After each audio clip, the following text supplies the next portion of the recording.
এই দেখেন বন্ধুরা, আপনারা তো আগে দেখাইছে আমরা বাড়ির আম গাছটাতে অনেকটি আম ধরছিল, এখন আমটি পাইছে। এই দেখেন আম একটা পাইছে, এটা একটা, এরপরে এটা এই আমটাও পাইছে। তো এটি আজকে আমি পাইরালাম ও সব টিকি লেগে কইতাছি।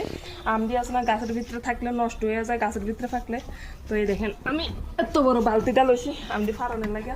প্রথম এখান থেকে স্টার্ট করি, এটা ফাইকে গেছে, যে সবটি ফাইরালাম। কেন আছে অনেক আমরা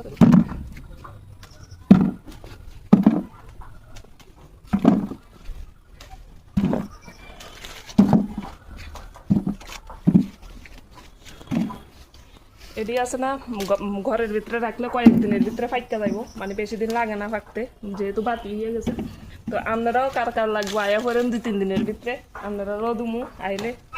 আর এদিকের থেকে সবটি আম আমি ফাইরে এলাইতাম না, কিছু কিছু আম আমি রেখা দুমু পরে দিয়ে, যেটি ছোটো ছোটো আছে এটি পরে দিয়া পারুম, যেটি বড় আছে এটি ফাইরালুম, আর এটি শেষ হয়ে গেলে এরপরে ছোটোটি পারুম।